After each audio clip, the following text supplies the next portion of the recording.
All right, okay. We continue on our series. My name is Brother Moapare.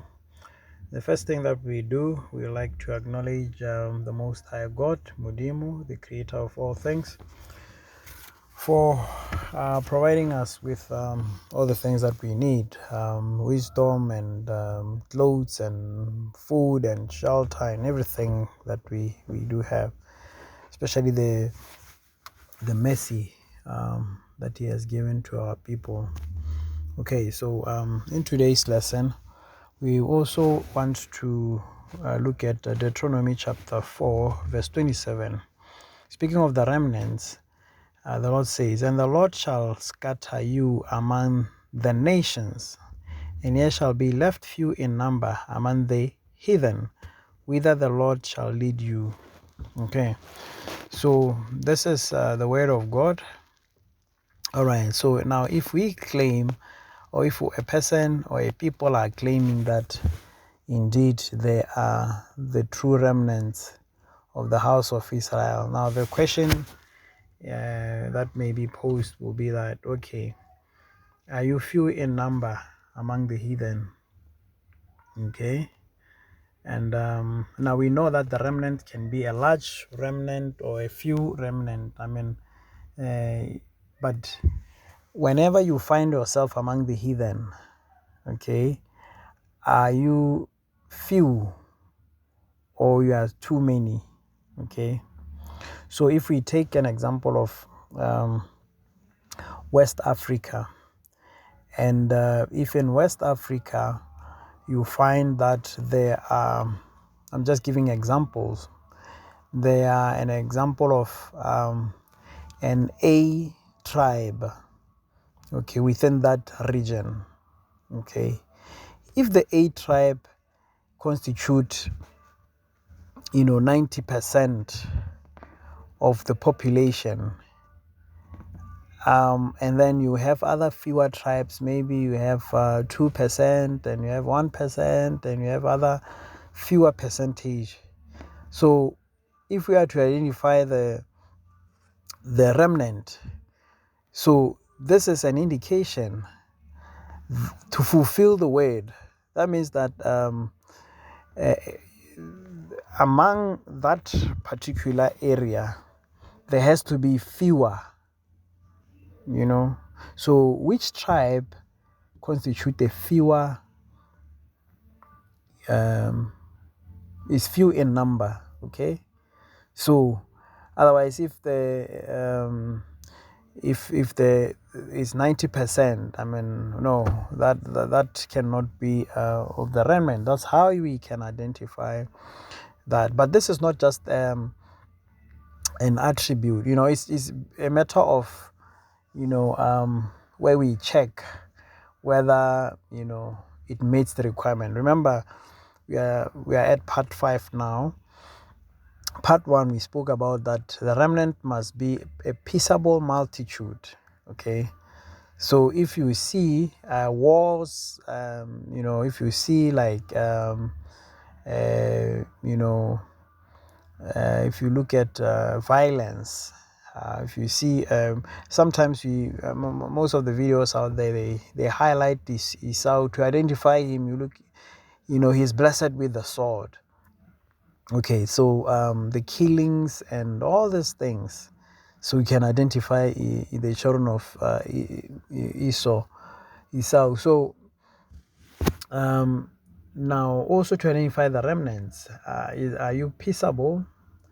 And we have already shared about the words that the Tswana and Sotho, they have words that they have words for Abraham, ancient Tswana, old Tswana. We see where we have shared in part 2.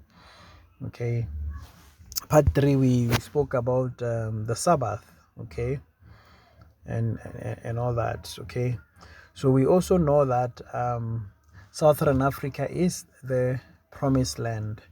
And if you also look at other scriptures, for example, we can check maybe Isaiah chapter 6. Okay, let's see what it says. Okay, so if you look at Okay, what the Lord said. Then verse 11, 12, and 13. Then said I, Lord, how long? And he said, until the cities be wasted without inhabitant, and the houses without men, and the land be utterly desolate. Okay, we know that in southern Africa there is Namib Desert, there is a whole Kalahari Desert. Okay, so these are the land itself is utterly desolate. Okay,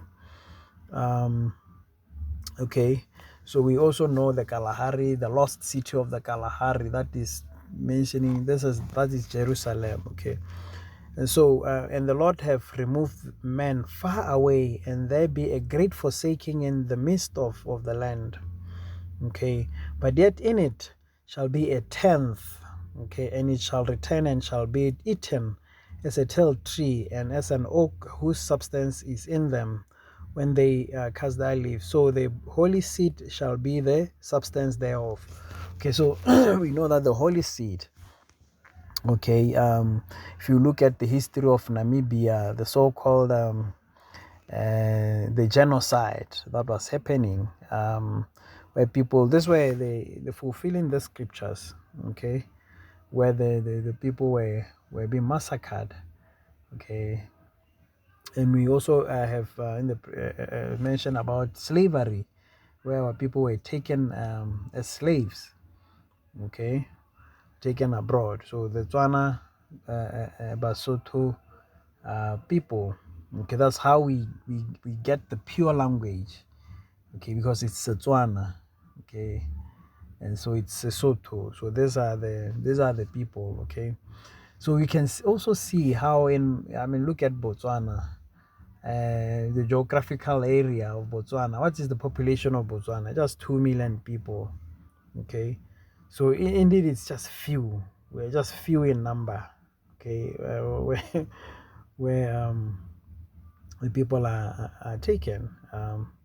And the Lord shall scatter you among the nations, and ye shall be left few in number among the heathen, whither the Lord shall lead you. Okay, so if you also look at Lesotho is surrounded, just so surrounded by other nations, the Bantu nations. But how is the population of Lesotho? What is the population of Namibia? Very few. Okay.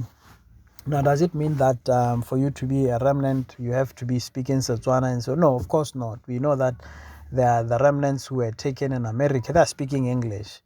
We know the Sri Lankan Kafirs, that's not even speaking English, neither are they speaking Setswana. They just were conquered and forced to speak the Sri Lankan language. But we know the gathering now, the time is, we are in the 42nd month. That's why you need to watch the video, part 1 and part 2 of, measure thou the time diligently in itself, discern the signs of the times. Okay, so now let me give you an example also. Now, when you read the scriptures, we have mentioned that the true Nguni people, okay, now Nguni was the son of Naphtali, who was the son of Israel or Jacob, okay. So now not everybody who says they are Ngunis are the true Ngunis, okay. So because in order for you to be of the remnant, there must be few, okay. That prophecy has to be true. You must be few in number where the Lord will have scattered you, okay. So we also know that there were 7 tribes that were left among the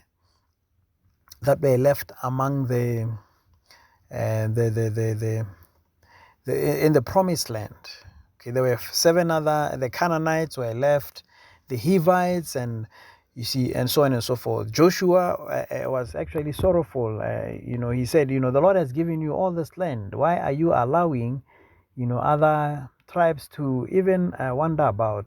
So the people didn't cast all of them out, including the Philistines and so forth, right?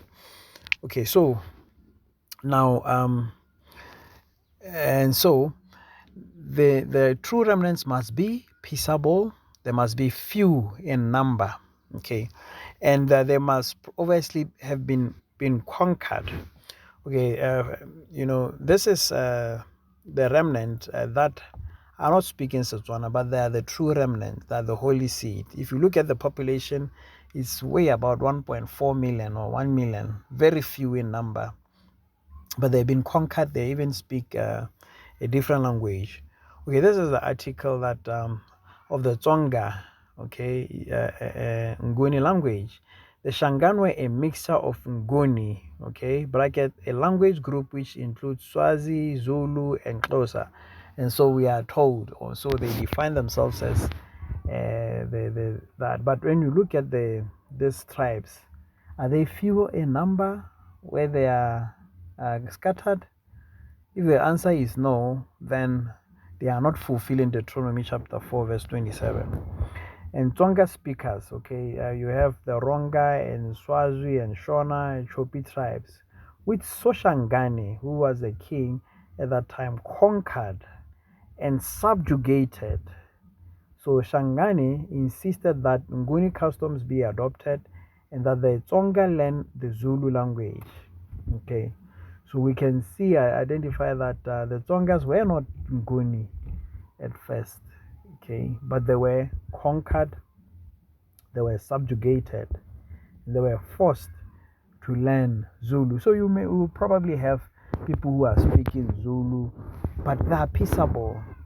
Okay, these are the true Ngunis. So not all Bantu are the remnants. Okay, so I also gave an example of how the Bakhalahadi were taken, okay, in slavery. So all of the cases of Deuteronomy 28, all of them, okay, must have been fulfilled, including Deuteronomy chapter 4, verse 27. That's how we are identifying who the remnants are. Okay. All right. Okay, so I think you get an understanding. All right, till next time.